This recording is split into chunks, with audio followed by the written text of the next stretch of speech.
제가 얼마 전 출장 갔다 오다가 미세하게 접촉사고가 났었거든요. 그 사건을 토대로 교통사고 났을 때 처리하는 방법 조금 설명해 드리겠습니다. 경험담이니까는 좀 틀린 내용도 있을 수도 있습니다. 참고하시고요. 일단은 교통사고가 나면은 정신이 없어요. 길이 막히는 것 같은 경우에는 뒤에서 빵빵거리기도 하고요. 일단 차를 세운 상태에서 제일 먼저 할 일은 사진을 찍지 마시고 동영상에 놓고 무조건 영상을 찍으세요. 사고 부위라든가 주위를 동영상을 찍어 주시고 상대편이랑 얘기를 하셔서 차를 뺄 것인지 안 뺄 것인지 얘기를 하시고 웬만하면 안전한 곳으로 차를 빼시는 게 제일 좋습니다. 그리고 큰 사고가 아니면은 굳이 경찰서 부를 필요는 없어요. 그냥 보험회사 그냥 전화해서 현장 출동 요원 부르면 와서 어느 정도 처리를 해주거든요. 저도 분명히 상대방이 잘못한 거 했다고 판단했는데 상대방은 내가 차를 치고 갔다고 얘기하시더라고요. 그래서 저는 사진을 찍었는데 지금 와서 생각해보니까 동영상을 찍었어야 했다고 판단을 내렸고요. 그리고 상대방의 블랙박스가 있는지, 그리고 내 차의 블랙박스는 잘 작동이 되고 있는 건지 잘 확인하셔야 됩니다. 요즘에는 웬만한 차가 다 블랙박스가 있고요. 큰 사고 같은 경우에는 동영상을 찍어서 주위에 차 번호 같은 것도 조금 찍어 놓으시면 나중에 도움이 될 수도 있습니다. 그리고 피해자와 가해자의 구분은 누가 하냐면은 보험회사에서 해줘요. 몇 대 몇, 80대 20, 상대방이 80, 내가 20. 이렇게 되면은 과실이 많은 쪽이 가해자가 되고 과실이 적은 쪽이 피해자가 되거든요. 5대5 그러면은 쌍방 과실이고요. 6대4 그러면은 과실이 많은 60%가 가해자가 되고 40%가 피해자가 되는 겁니다. 가해자랑 피해자의 제일 중요한 건 뭐냐면은 몸이 아파서 병원에 갔을 때 합의금이 나온다는 거죠. 그리고 가해자가 됐건 피해자가 됐건 보험을 들어놨다 그러면은 보험 치료는 가능한 거고요. 보험회사가 서로 협의해서 이제 과실이 나오게 되고요. 이의가 있다 그러면은 분심이라고 신청하시면은 거기서 또 추가로 또 해줍니다. 근데 만약에 70대 30이다 그러면은 어떻게 되는 거냐면 모든 수리비, 치료비에 상대방이 만약에 70%가 잘못했다 그러면은 우리가 30%를 지불하는 거고요. 저희 치료비랑 저희 자동차 수리비라든가 모든 것에 70%를 상대방이 저한테 주는 거거든요. 결론은 뭐냐면은 많이 다쳐도 안 되고 상대방 차가 많이 망가져도 안 됩니다. 사고는 살짝 나서 제 차가 조금 고장났단 말이에요. 그래서 상대방 차가 많이 고장났으면은 상대방의 수리비의 70% 중에, 그러니까 100% 중에 30%를 우리가 지불을 해야 되는 거기 때문에 그렇습니다. 만약에 상대방 차가 1000만원 나왔다 그러면은 우리 보험회사에서 300만원을 지불해야 되는 거죠. 7대 3일 경우에요. 7대 3일 경우. 그리고 내 차가 만약에 100만원 나왔다 그러면 상대방이 70만원밖에 안 주는 거예요. 그리고 5대5 쌍방 과실은 어떻게 되는 거냐면 똑같습니다. 모든 수리비의 50%를 내가 상대방한테 주는 거고 내 차 수리비와 모든 것에 대해서 상대방이 저희한테 50%를 주는 겁니다. 그러니까 똑같은 게 아니에요. 혹시 운행을 하다가 비싼 외제차를 본다, 뭐 람보르기니, 뭐 부가티를 뭐 보기도 힘들겠지만은 본다 그러면은 멀리 도망가시는 게 최고입니다. 그리고 피해자가 돼서 렌트카를 만약에 빌리게 되잖아요. 그러면은 뭐 차를 뭐 1년 동안 고친다라도 1년 동안 계속 렌트를 쓸 수 있는 건 아니고요. 어느 정도 기간은 정해져 있고요. 그리고 만약에 7대 3이다 그러면은 70%는 상대방에서 렌트비를 해주는 거고 30%는 우리가 지불을 해야 되는 겁니다. 저희 동네에는 회전교차로가 그렇게 많지가 않아서 가까운 회전교차로로 가고 있습니다.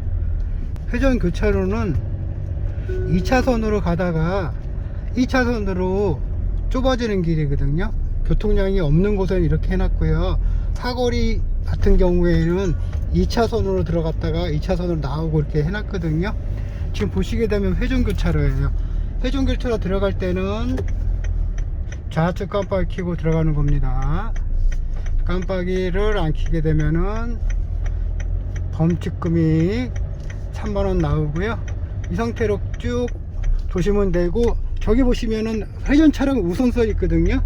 옆에 회전차량가 없으면 이렇게 쭉 도시면 되겠습니다. 유턴을 돈다 그러면 이 상태로 쭉 도시면 되고요. 어떤 분은 그래요. 내가 우선이니까는 저 차가 들어오건 말건 했고 부딪히게 사고 나잖아요. 그럼 무조건 8대2입니다. 사고 나면 8대2고요. 만약에 여기서 나가고 싶다 그러면 깜빡이를 켜고서 천천히 나가시면 되겠습니다. 다시 한번 회전 교차로 진입해 보겠습니다. 여기는 2차선에서 1차선으로 줄어드는 구간입니다. 교통량이 적을 때는 이런 식으로 해놨더라고요. 그리고 사거리 같은 경우에는 2차선으로 해놓거든요. 항상 조심하셔야 되고요.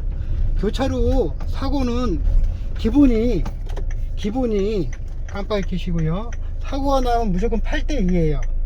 그러니까는 내가 우선이라고 해서 회전하다가 들어오는 차를 박으면은 8대2예요. 그러니까 20%의 과실이 있습니다. 혹시나 이렇게 회전을 하고 있는데 아주 비싼 차가 왔다 그러면은 무조건 양보를 하셔야 됩니다. 사고 나면은 말이 8대이지 피해를 입게 될 수도 있으니까, 만약에 수입차가 들어오거나 벤츠가 오거나 아주 고가의 차가 오면은 내가 우선이라고 해도 무조건 양보를 하셔야 됩니다. 계속 한번 회전 한번 해보겠습니다. 들어올 때는 좌측 깜빡이 켜시고요. 나갈 때는 반대로 우측 깜빡이 켜고 들어가야 되는데, 이렇게 하는데 저 차가 들어왔다 그러면은 제가 사실 우선이잖아요. 근데 받으면 8대2예요 왜 8대2를 주냐면은 조심하라는 얘기죠. 서로가 사고 나지 않게끔 조심하라는 얘기입니다. 오늘은 작동이 되네요. 사고 당시에 블랙박스가 작동이 안 됐어요. 이 블랙박스가 날씨가 좀 따뜻하면 작동이 되고 추우면 좀 잘 안 되더라고요. 해필 그때 작동이 안 돼갖고 조금 애매했습니다. 사고 당시 제가 운여석 밀러를 봤어요. 그 차가 계속 앞으로 나오더라고요. 그리고 속으로 그랬어. 왜 계속 나오지? 왜 계속 나오지? 저러다가 부딪히겠는데? 하고 지나갔는데 빵 그러더라고요. 그래서 문 열고 내려가니까 그분 하시는 얘기가 왜 차를 받고 도망갔냐고 얘기하시더라고요. 그래서 얼른 제가 블랙박스로 좀 확인했는데 제 거 작동이 안 되더라고요. 그리고 그 차는 1억 정도 가는 BMW 전기차거든요. 그리고 얼른 가서 보니까는 블랙박스가 잘 작동이 되고 있더라고요. 그래서 제가 블랙박스 확인 한번 해달라고 얘기하니까는 보험회사 불러서 자기 보겠다고 얘기하시더라고요. 제가 이 밀러로 차 나오는 거 못 봤으면은 그냥 내가 그 차를 치고 갔을 거다라고 생각을 했는데, 차가 원체 정차기 때문에 천천히 가고 있었어요. 그래서 밀러를 뭐 습관적으로 봤는데 그 차가 계속 와서 내 차를 가격하는 걸 제가 봤습니다. 접촉사고 난 부위는 이 부분입니다. 요만큼 났거든요. 나다 보니까는 충격이 있는지 없는지도 몰랐어요. 상대방이 빵 거리면서 왜 도망가냐고, 부딪히고 왜 도망가냐고 하셔가지고 알았습니다. 그 차 같은 경우에는 조수 앞범버고요. 이쪽이랑 당한 부위를 이 무릎으로 재봤습니다. 정확히 맞더라고요. 그러니까 이쪽이랑 그 차 조수 앞에랑 이렇게 접촉된 거는 맞는 것 같았습니다. 그리고 사실 이거 갖고 보험 처리하기는 그렇잖아요. 그 차 같은 경우에는 뭐 신차다 보니까 충분히 뭐 이해는 했었고요. 사실 그 차도 뭐 이렇게 광택기계로 한 번만 물면은 지우면은 깨끗하게 없어지는 상황이었습니다. 저 같은 경우에는 그 차가 나오는 걸 충분히 봤기 때문에 그 차 사실 블랙박스가 제일 중요한 거였거든요. 그리고 상대방에서는 차가 이렇게 천천히 나온 걸 모르셨었나 봐요. 그래서 일단은 차를 옮겨도 되냐고 일단은 얘기를 했어요. 거기가 회전 교차로고 차가 원체 많아가지고 잠깐 서 있는데 빵빵거리는데 난리가 아니었습니다. 그래서 같이 합의하에 차를 빼기로 했고요. 그 사이에 저는 사진을 막 찍었습니다. 제일 중요한 거는 사진 찍지 마시고요, 동영상을 찍어주세요. 동영상 찍으면은 사진으로 다 편집할 수가 있으니까 너무 당황하지 마시고, 사고 났다 그러면 무조건 휴대폰 동영상을 찍어 주세요. 그래야지만이 많은 도움이 될 수가 있습니다. 그리고 상대방에서는 보험회사, 자기 보험회사 직원을 불렀습니다. 현출 나와서 제가 요청을 했죠. 그 부딪힐 때 저는 이렇게 봤으니까는 동영상 좀 봐달라고, 불박을 봐달라고 좀 말씀을 드렸고요. 그 현출 나온 분이 블랙박스를 보고 자기네는 안 움직였으니까는 보험 접수를 해달라고 얘기하더라고요. 그래서 영상은 있구나, 그래 내일 보자, 이렇게 한 다음에 서로 헤어졌습니다. 다음날 저희 보험회사 담당하시는 분한테 부탁을 드렸습니다. 블랙박스는 있고 내일 우리가 요청하면은 주기로 서로가 다 합의를 했으니까는 블랙박스를 좀 보고서 그 차가 움직였는지 아니면 가만히 서 있었는데 제가 치고 간 건지 좀 봐달라고 얘기했습니다. 다음날 됐거든요. 그래가지고 이제 블랙박스를 봐야 될 거잖아요. 저는 확신을 했으니까, 그 차가 서서 움직이면서 내 차를 쳤으니까 블랙박스를 조금 달라고 하니까는 상대방은 못 보여주겠대요.